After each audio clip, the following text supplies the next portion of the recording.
It says I am live. Then I must be. Okay, taping for the Audacity. Oh, where's my chat? Don't know. Don't care. You can go ahead and start. These guys should be happy. Look, I shaved for them and everything.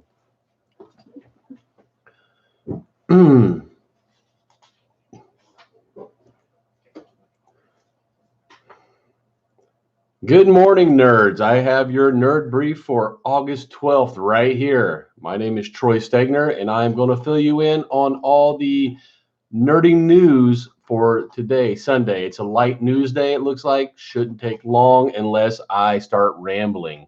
And if I do, just yell at me in the chat room. Let's start with statues. Sideshow Collectibles. They have a couple of King of Fighters statues coming out by I hope I'm pronouncing this right. Gantaku Anime. They're relatively reasonably priced, $149 for the statue. They do have payment plans for that. This one is Kaio Kusanagi. And again, if I'm pronouncing it wrong, please just yell at me. It is on pre-order. Estimated arrival is, end of 2018 to February 2019. This guy is from King of Fighters 97, the video game. It is a resin PVC type statue. So it's not the polystone. It's more, which is why it's less expensive. It's more the PVC style. It is a little over 10 inches tall, so it's not as big as the other premium ones either. But this, if you're a Street Fighter fan, a King of Fighters fan, this is a really nice detailed piece. I think it would go good in your collection, especially if your collection is pressed for space. After you get so many, we have so many statues that fit in one spot. I told you there was another one, the King of Fighters collection. This one is also by Gantaku Anime. It's Iori Yagami, $149 also on pre-order. Same estimated arrival time, December 2018 to February 2019. It is also the PVC resin, a little over 10 inches tall for this one also. Another really detailed piece. Would look really good right next to your Kyo piece. They're both really nice. If you're into King of Fighters 97, these might be for you. Look them up on Sideshow. I'll have links below in the comments.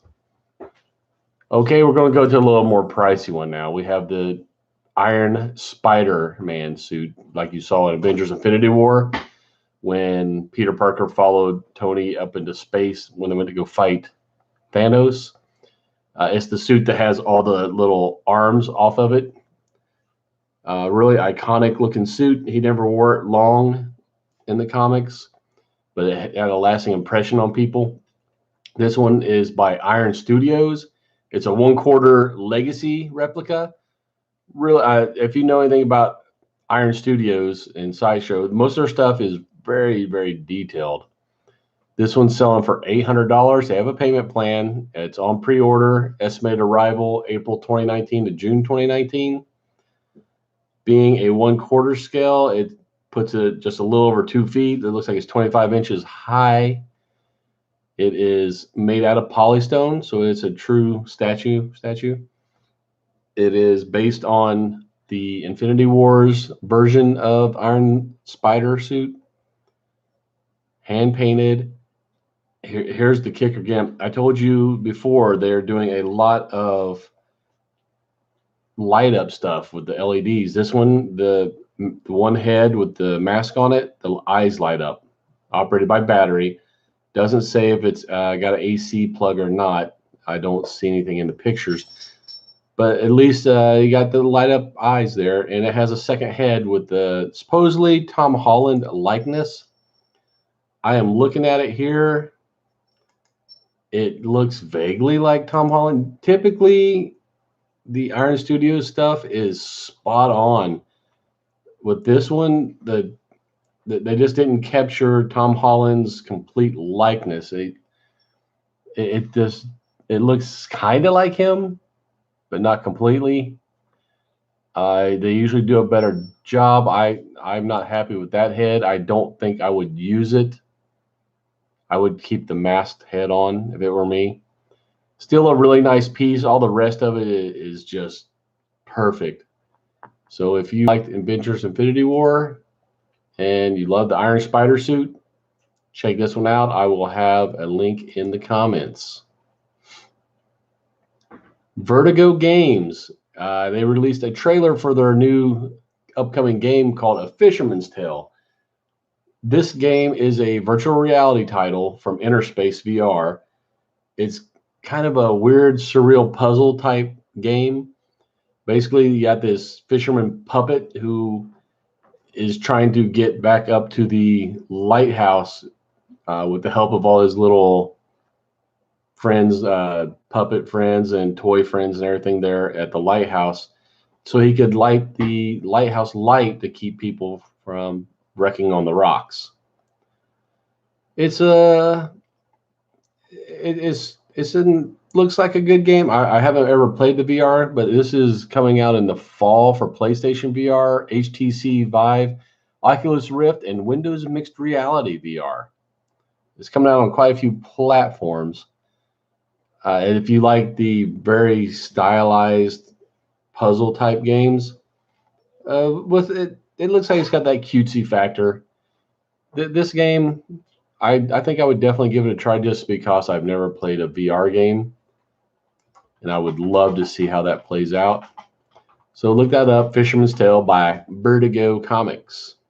Speaking of Vertigo Comics, is by Vertigo Games. Now we're going over to comics. I told you the other day about DC Comics Black Label, where they're going to be putting more of their adult-related titles on. Well, they just announced Greg Rucka is going to be doing a Lois Lane comic. Lois Lane, back in when she came out, I think she had about a 20-year run with her own title, well, kind of subtitled. It was Lois Lane, Superman's girlfriend. So what can you do? Now she's getting her own title written by Greg Rucka. It was announced at South by Southwest. Greg Rucka, not a bad writer. I would love to see him make Lois Lane relevant again. I don't see anything about the title besides Lois Lane, Girl Reporter. I hope they don't go with that title. We already know she's a girl and a reporter. How about just calling Lois Lane? Anyway, Lois Lane in the comics. Currently, if you've been reading the comics, she and Jonathan Kent, which is her son with Clark Kent, Superman, went with his father, Jor-El. That's a whole nother story. Jor-El is still alive. He didn't die with Krypton blowing up. But she went with Jor-El up into space. But then you find out later, no, she's actually in Chicago writing a kiss and tell book about her and Superman. And I don't know. I'm not sure where they're going with that. But Lois Lane comic book, cross your fingers, Greg Rucka does her justice, especially since they did bring her back for Rebirth, then killed her like 1 or 2 issues later. Lois Lane just can't get a break.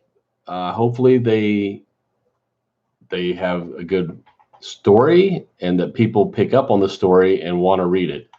Looking at some of the promo art, I like the art. Let's see if Greg Rucka can pull it off and bring her back to prominence. Speaking coming back to prominence, Charmed. If you guys ever watched the old Charmed series with Alyssa Milano and Holly Combs, Brenda from 90210, Shannon Doherty, who was later replaced by Rose McGowan, I believe. It's a story about 3 sisters. They're witches, and their power is derived from their love for each other, the power of 3. They end up every week defeating a new demon or some other threat to the earth, most specifically around San Francisco. They are making a reboot on Charmed. Instead of bringing, carrying on where they left off with the original Charmed. They're just going to reboot it, and I can understand their reasoning. The original Charmed had a good ending. Everybody had their happy ending. You got to see into their futures a little bit, so they're all happily ever after. Why bring them back? Why not just start again with three new sisters, which they did? The original Charmed, all their names started with P. You had Piper, Phoebe, and all the other names. These looks like they're all going to start with M. You have Meg and Maggie, and anyway, they're all, it looks like different ethnicities, a little Latin mixed in there. The mother, I believe, is of Latin descent, but there's three different fathers, so they all have slightly different ethnicities. Supposedly, the script is really good for this one. I love the idea of the power of the three. When I first discovered Charmed, it had already been out for probably 8 seasons or so. I think it went for over 10, 12 seasons. This was before Netflix also. I ran out and bought all the seasons on DVD, and I binged them over a period of about a month. It was amazing. If you haven't watched Charmed, a lot of stuff branched off of that also. You had Angel and Faith and a couple other things spun out of Charmed. This is set to premiere on October 14th on the CW. Like I said, CW is just killing it with their lineup lately. If you like the original Charmed, you might want to check this out and see if it holds up to the old one. If you didn't watch the old Charmed, you don't need to. You can start right in with this one and still not be lost. Maybe it'll get you interested in seeing the older Charmed. So let's just see if they do justice to the first iteration of Charmed. Okay, Wonder Woman number 52. They solicited variant covers, which were DC's doing this whole travel poster type variant covers now. And when we ordered our copies of Wonder Woman number 52 variant, it looked like a postcard you would have sent from this one that says, "Come visit sunny Mexico." Us being near the border, we ordered pretty heavy on that because it's got Mexico on the cover. And it's a really cute cover too. It looks like the old travel posters, with Wonder Woman under umbrella with a beach ball, the little Aztec temple in the background. It's just an awesome looking variant cover. Well, when they came in, guess what? They had taken off the "Come visit sunny Mexico" part on the top. No explanation why, didn't tell anybody, but that was the main reason we ordered so heavy on them. And a lot of the comic retailers in the South, same thing. They are asking DC if these are going to be returnable since they solicited something that they didn't actually provide. The cover's still cute. It doesn't have as much relevance anymore without the "Come visit sunny Mexico." It just looks like a travel poster with the Mexico stuff on it. So we will see if they're going to take those back or not, or why DC decided to change it without telling anybody. Kind of a bait and switch thing. So if you got your copy, just realize it was supposed to say "Come visit sunny Mexico" on it. Riverdale. They are going back. I guess season 3 got approved. Season 3 is also going to go back and show a lot of the parents as they were when they were younger. So they had to cast younger versions of those characters. What's interesting is Mark Consuelos, who is playing Hiram Lodge. The person they cast to play the younger version of himself, his son. Yeah, 21-year-old Michael Consuelos will be playing the younger Hiram Lodge. That kid is just, he's blessed. His father is Mark Consuelos. His mom is Kelly Ripa. He's destined to be in show business somehow or another. The 3rd season of Riverdale will come back on October 10th on, you guessed it, CW. That channel is just a powerhouse right now with their shows. So if you want to see how the parents on Riverdale started out, you might want to check out season 3. Okay, Spider-Man. They're doing Edge of Spider-Geddon. It seems like they just take any part of a word and put it after spider anymore and make a mini series out of it. The Spider-Geddon is going to cover all the other different versions of Spider-Man and other versions of characters also, because we're looking at Kang the Conqueror is going to get an alternate version, I believe, from Earth 138. He is Kang the Conglomerator. So he, instead of world domination, he went around and is getting the rights, the future rights to people's likeness. Here we go. Owning the life rights, identity, image, merchandising rights, and all intellectual properties associated with characters. So he's making money selling T-shirts with them on it, and obviously he's doing well. He's still traveling around with his suit on, but he's coming back in this first Spider-Geddon for Hobie Brown, who is Spider-Punk. If you're not familiar with Spider-Punk, that's the version of Spider-Man that looks like a punk rocker. He's got the spikes on his head and the denim jacket with the ripped off sleeves and spikes on the shoulder. Exactly what you would think when you say Spider-Punk. So Spider-Geddon 1, Kang the Conglomerator is coming back to take all his rights, the licensing rights for Spider-Punk, and he wants to bring him back to the future to help do that. If you're into that kind of alternate universe Spider-Man stuff, Spider-Geddon is going to be one you'll want to check out. August 15th, which is going to be the very next comic book day, is coming Wednesday. You can pick that up off the shelves at your local comic book store. Another title you might want to look at picking up at your local comic store soon. Let's see what the date is. It's also August 15th. So you'll be able to pick two great titles up. It's going to be Injustice versus Masters of the Universe. They've been doing a lot of these crossover mashups in the past, and they've been met with mixed reviews. The Batman Ninja Turtles ones were good. Justice League Suicide Squad wasn't bad, but now they're just Masters Universes crossing over with a ton of people. Basically, He-Man is coming back to his mother's home world here to save it from a despotic ruler.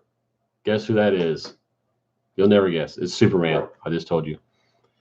All kinds of other stuff going on. Batman is planning an invasion of Oracle to stop the Suicide Squads and blah, blah, blah.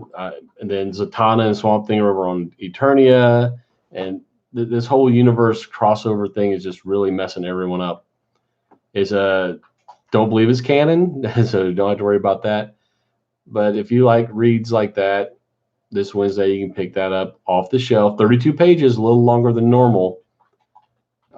So I'm hoping that's not mostly ads. It's actual story. He-Man, Injustice versus Masters Universe, basically He-Man versus Superman here in that first issue. Pick it up. At least get the first one. Here's a name I didn't think I would utter anytime soon, except for telling you that they went to jail. Shia Lebouf. Yeah, haven't heard anything about him since he had a couple brush ups with the law again. He's back making movies. That's good. I think he's a talented actor. Not so much as a person. He's a little whacked out there in his personal beliefs for my taste. But as an actor, I think he does well. They're making a movie called The Tax Collector. I can't find much about that movie, a plot or anything else, just basically who has been cast so far. David Ayer is going to be the producer. They're going to be team. I mean, he worked with Shia before on Transformers, so he's already familiar with his eccentricities. They've been keeping it very quiet on what this movie's about, but they did post a picture of Shia LaBeouf, and it looks like he's sitting here with his denim shorts on and some work boots, tatted all up, sunglasses, a cup of coffee, and a cigarette. Just looks like a dirtbag type of guy.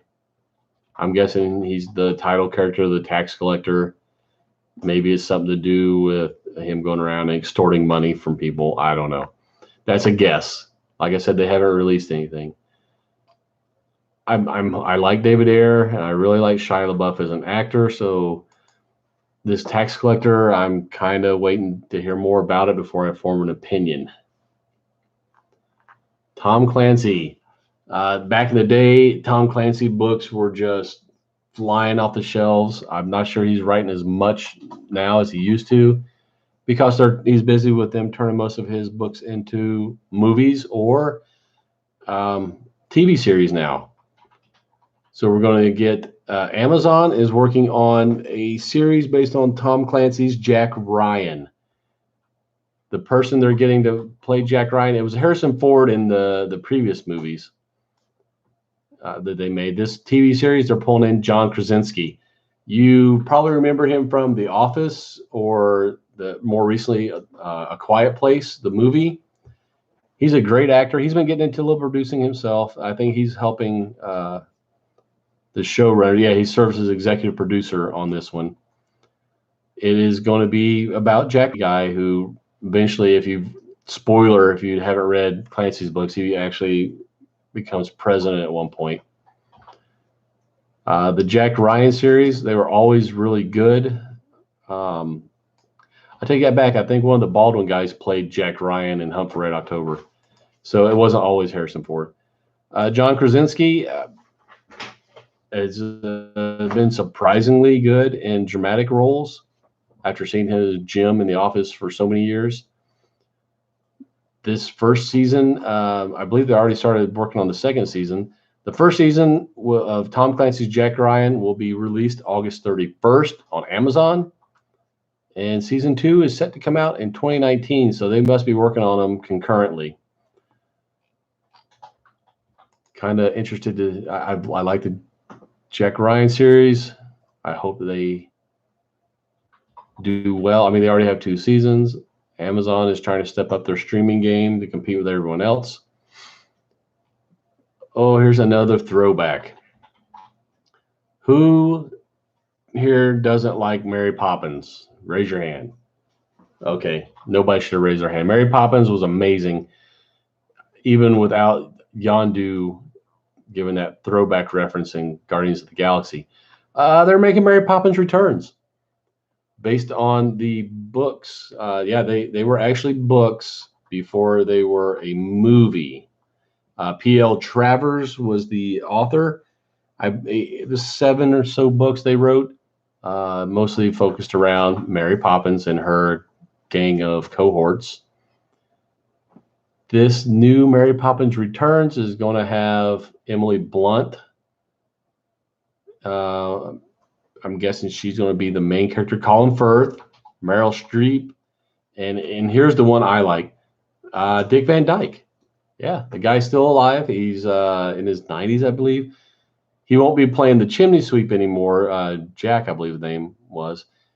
Dick Van Dyke will be playing Mr. Dawes Jr., chairman of the Fidelity Fiduciary Bank. So, that's a little throwback. Dick Van Dyke, if you watched the original, was the chimney sweep guy. Had quite a few of the more iconic songs in there. Dick Van Dyke is a Hollywood treasure. I'm just glad that they're actually bringing him back as a little nod. Angela Lansbury will also be in Mary Poppins Returns as the Balloon Lady, which is a character you didn't get to see in the original, but it's from the books. This is set to come out in theaters. It's going to be a movie. Theaters December 25th. Oh, they're going to pull it out on Christmas? Christmas opening for Mary Poppins Returns. That might actually be interesting because I never have anything to do on Christmas. I'm actually go and watch Mary Poppins Returns.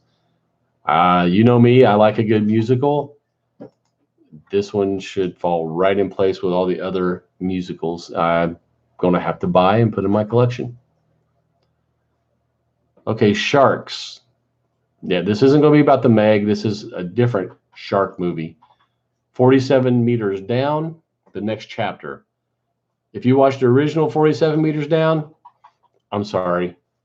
I'm sorry, guys. You can't get that time back. You've already wasted it. They're making a sequel. 47 meters down, next chapter. These girls are on vacation in Brazil. They're all unrelated to each other, don't know each other, I guess, but they all are those thrill seeker type. They go, they hear about an underwater, undersea civilization, I guess old buildings and stuff under the sea. They want to go check it out, but guess what? That's where these really deadly killer sharks are living. So guess what happens? Yeah, I'm sure they're going to get attacked by the sharks. 47 meters down, the next chapter is going to be in theaters, and my thing just restarted. It'll be in theaters June 28th of 2019. I suggest not going to the theater to watch it. Maybe not even the Dollar Cinema, maybe Redbox that one if you must see it. Sonic the Hedgehog. We got 2 more casting announcements off of this. Adam Pally and Neil McDonough joins the cast of Sonic the Hedgehog. You might not know these guys. You know them by face, maybe not by name. Neil McDonough, he was in Captain America: First Avenger. He was also in the Arrow TV show. He's been in quite a few of those roles that you just don't know him by name, but when you see his face, you go, oh yeah, I remember him. Sonic the Hedgehog has also cast Jim Carrey as Dr. Robotnik. It's going to be crazy. All these names. James Marsden is Tom Wachowski. This is going to be a mix of live action and CGI, similar to, I would guess, a Roger Rabbit, where you're going to have actual people interacting with CGI characters. This film is coming out November 15th, 2019. Sonic the Hedgehog keeps adding more and more big name actors. These guys, I'm hoping this Sonic launches into a series of movies. I actually like cartoon movies, but that's me. I'm a child. Idris Elba. We talked about him the other day, possibly being the next James Bond. Well, in the meantime, he's still working. He's going to be in another movie called Ghetto Cowboy. It is a Ricky Staub feature direct. It's his debut directorial. His first movie is what that actually means. Is about a 15-year-old kid who's forced to live with his dad in Philadelphia. Not a good part of Philadelphia. You know, they're little. They're not doing well money-wise, and they're in a bad part of town. And then he finds this Riders of North Philly. These guys who bond over riding horses and stuff. And he becomes basically an urban cowboy. So I'm guessing it's going to have a lot to do with the relationship with his father getting better because of this, and blah, blah, blah. Anyway, yeah, Idris Elba, just about everything he's in is good. He's also going to be in the new Fast and Furious Hobbs and Shaw spinoff. He's going to be the main villain. And he's working on a couple other little things like Hunchback of Notre Dame for Netflix. And he's keeping busy until they announce if he's going to get James Bond or not. He's keeping busy. You know, he's got to pay the bills. Still making movies. Speaking of movies, or actually documentaries, this guy, you either love him or you hate him. I don't believe there's any in between gray area. He does make very thought-provoking documentaries. Yeah, they're entertaining, if nothing else. Is Michael Moore. He is making another documentary.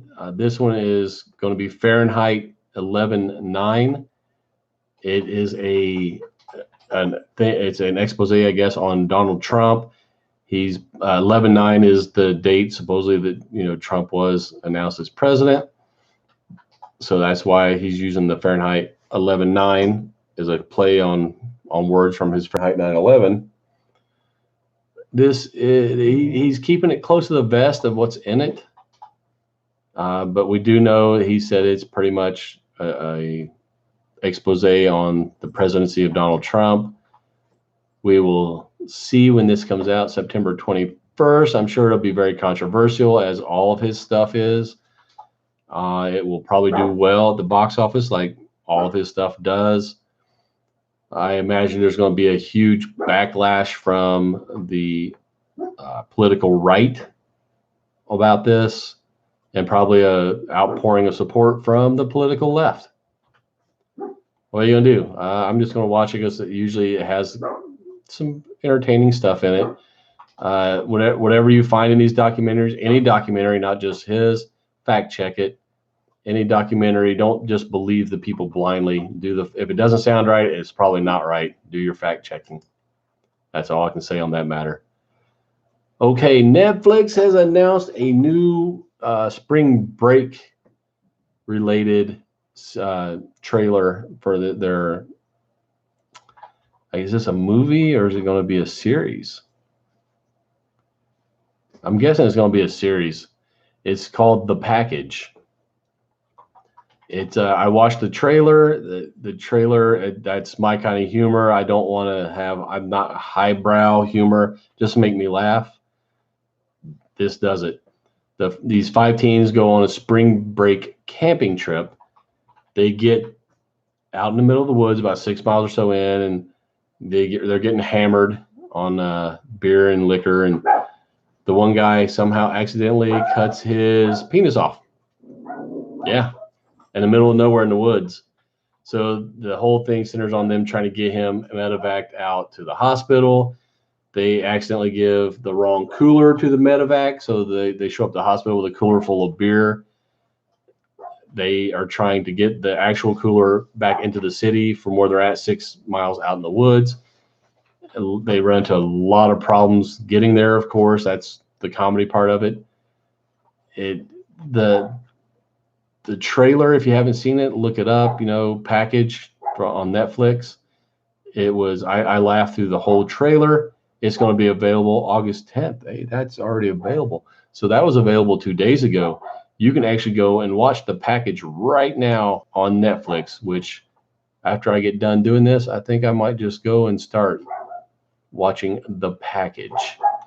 From the creators of Workaholics and Tropic Thunder, 2 of my favorite shows, a movie and a show, I guess. Check out The Package on Netflix. Also on Netflix, the Santa Clarita Diet Season 3. If you haven't watched this one took me by surprise when I watched it the first season. Drew Barrymore and Tim Oliphant are married. Something happens to Drew Barrymore, which she basically becomes a zombie. You don't find out during season 1 what caused it, but Tim Oliphant is so dedicated to her that he is helping her to cope, for her to find people to eat. The whole family gets in on it on the season 2, even the neighbor, trying to keep her from just, killing willy-nilly. But one of the people she does kill is Nathan Fillion, season 1. I was kind of excited because I like Nathan Fillion, and then I think he died in the 2nd episode. She killed him. They went out and buried him in the middle of the desert. I thought that was the end of it. In season 2, they had to go out and remove the body because they were somebody was going to build houses there, and they didn't want him to find the body. Digging him up, his head was still animated. He's still alive. So now they got Nathan Fillion's head in a vase that they're talking to throughout season 2. It's just silly funny. If you haven't watched it yet, you might want to jump in on it. The seasons go pretty quick. Drew Barrymore is hilarious. Tim Oliphant, I'm indifferent toward him. I can't get him out of my mind from Justified, and to play this silly role I'm having, my mind won't wrap around it. But yeah, pick up, go to Netflix. I'm sure they have season 1 and 2. Yeah, it says here 1 and 2 are available for streaming on Netflix. So you can get caught up before season 3 comes out in 2019. I don't have a specific date, but it's going to be 10 episodes available in 2019. That is, oh, I'm just looking at the chat here. Hey, Tevya, wonder where's John? Oh, John Kent. Yeah, I think if that's who you're talking about, he and Lois Lane went with Jor-El to go do whatever they're doing in space.